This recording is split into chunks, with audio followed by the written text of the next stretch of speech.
नमस्कार मित्रांनो, मी तुम्हाला घेऊन आलोय अशा ठिकाणी ज्याला प्रति पंढरपूर किंवा धाकटी पंढरी म्हणून ओळखले जाते, त्या श्री क्षेत्र सांगोबा गावात. इथे श्री संत सद्गुरू मल्लप्पा महाराज वासकर यांच्या कृपा आशीर्वादाने आणि हबप तात्यासाहेब वासकर महाराजांच्या प्रेरणेने हा सोहळा साकारला जात आहे.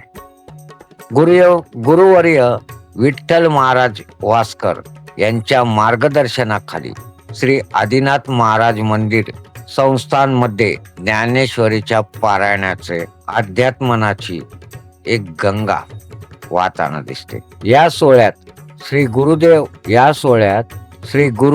देवऋत राणा महाराज वासकर यांनी आपल्या वाणीतून प्रवचनाचा अमृत वर्षाव केलाय. महाराज जेव्हा प्रवचन करत होते तेव्हा उपस्थित प्रत्येक भक्त त्यामध्ये पूर्णपणे तल्लीन होऊन गेला होता. प्रवचनातील शब्दातून जणू ज्ञानदेवाची माऊली प्रत्यक्ष अनुभवायला मिळत होती असा भास तिथे उपस्थित सर्वांना झाला. प्रवचन संपल्यानंतर चैतन्य महाराज वासकर यांची हरिकीर्तनाची सेवा पार पडली, ज्याने तर भक्तीची सीमाच गाठली. कीर्तनाच्या गजरात हरिनामाचा जयघोष करत उपस्थित भक्त अगदी मंत्रमुग्ध झाले होते. टाळ मृदुंगांच्या तालावर संगोबाची ही भूमी विठ्ठलमय होऊन गेली आणि ते दृश्य डोळ्यांचे पारणे फेडणारे होते, जे आम्ही स्क्रीनवर आपल्याला दाखवत आहे.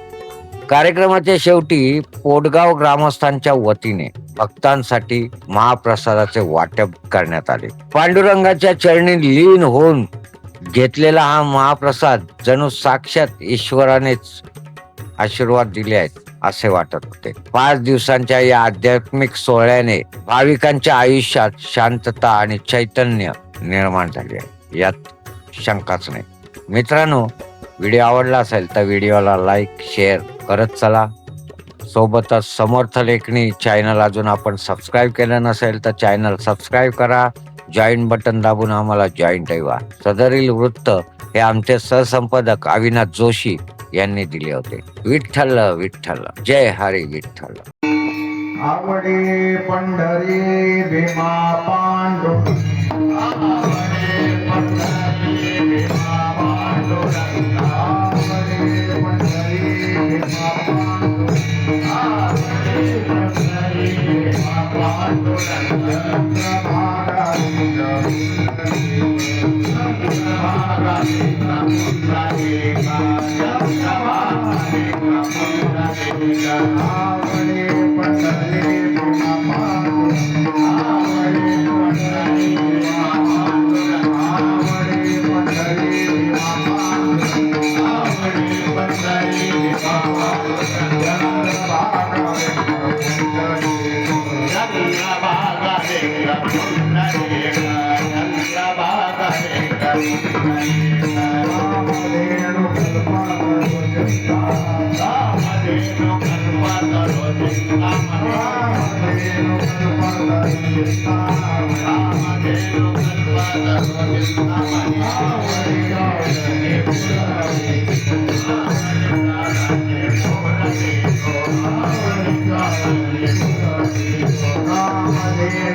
प्रस्ताव अतिशय साधा आहे.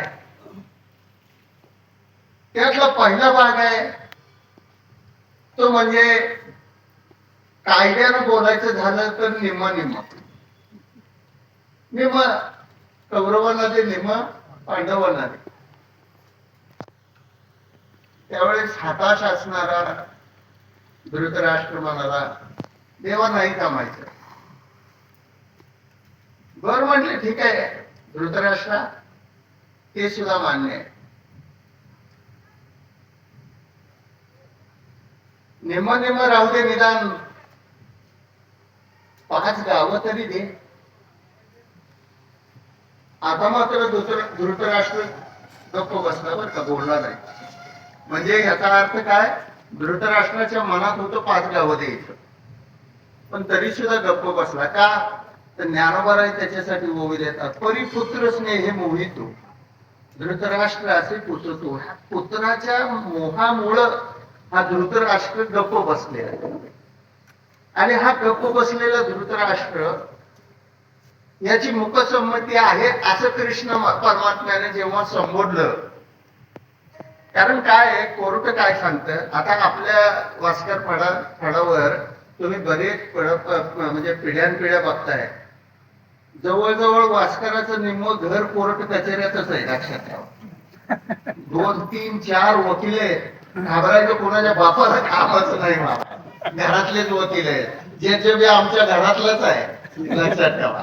त्यामुळं वकील काय सांगतो किंवा न्यायाधीश असो अथवा वकील असो, त्या परिभाषेमध्ये जेव्हा कोर्टात केस चाललेली असते ना, तेव्हा एखादा गुन्हा जर एखाद्या गुन्हेगाराने मुखानं संमती दिली नाही आणि गप्प बसला तर तो गुन्हा मान्य केला जातो, म्हणजे त्याला मुखसंमती आहे असं समजलं जात. बरं, मला कळत नाही बरं का, मी वकील विकील अजिबात नाही, लक्षात ठेवा. आपल्याला काही कळत नाही करतो, फक्त वकिलाचा पोरगा एवढंच भाषण, बाकी काही कळत नाही. पण तरी सुद्धा मुखसंमती अशी दर्शवली जाते, याच्यावरून असं ग्राह्य धरलं जातं की ही गोष्ट मान्य आहे.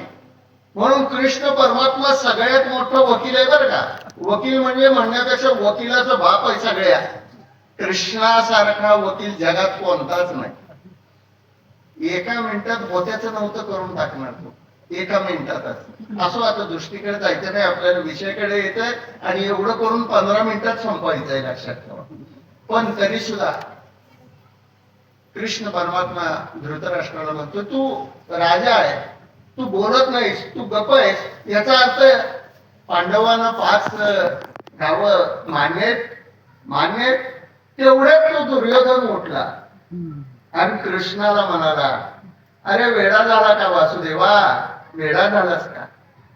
माझा बाप काही बोलत नाही, पण त्याच्या ऐवजी मी बोलतोय. काय 5 गावच काय सुईच्या टोकावर बसेल एवढं सुद्धा घेत नाही. झालं महाराज, तिथनं सुरू झालं. खरं दिलं असतं तर काही बिघडलं असतं का? दोघं सुखानं नांदले असते का नाही?